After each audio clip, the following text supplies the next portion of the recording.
In today's video lesson, we'll be discussing the Embargo Act of 1807. So what was the Embargo Act of 1807 all about? Well, before jumping into it, we need to discuss the background information, or in historical terms, the context of the situation. So you may recall that Thomas Jefferson was the President of the United States during this time frame after barely beating out Aaron Burr in the election of 1800. Regardless of this close election, Thomas Jefferson would experience great success during his first term in office.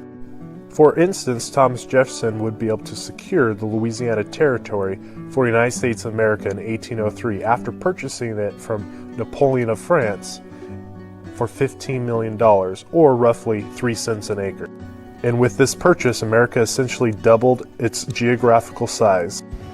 With successes like the Louisiana Purchase, Thomas Jefferson would easily win his bid for re-election in 1804.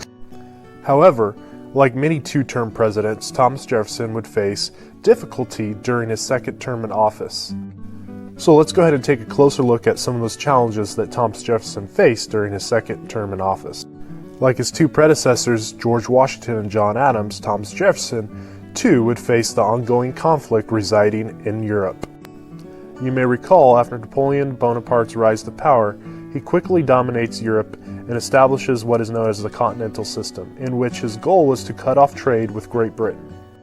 In response to the Continental System, Great Britain would set up a naval blockade to stop production of goods flowing out of the continent of Europe. So you may be wondering, how does the conflict in Europe impact the United States during this time frame?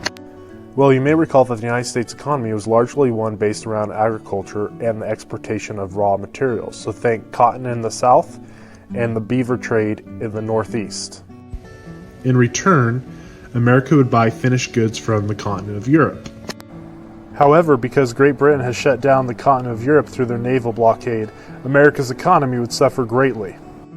During this time frame, the British also began something known as impressment, or the forcing of American sailors into the British Navy. This was in complete violation of America's neutrality on the open seas. And therefore, in an attempt to remain peaceful with the nations of Great Britain and France, America enacted the Embargo Act of 1807. So with the embargo now in effect, American merchants can no longer trade with any nation around the world, not just Great Britain and France. As a result of the Embargo Act, America's economy would suffer greatly, primarily in the Northeast, where the merchant class, in retaliation to the Embargo Act of 1807, would begin to smuggle goods through Canada. Lastly, let's take a closer look at the political cartoon of the time frame, and specifically read the text. Darn it, how he nicks him. Oh, this cursed oh grab me. If we look at oh grab me and spell it backwards, it spells embargo. So what's the overall impact that the Embargo Act of 1807 had on America? Well, number one, it greatly impacts the economy of the Northeast merchant class. Number two, it negatively impacts Thomas Jefferson's second term.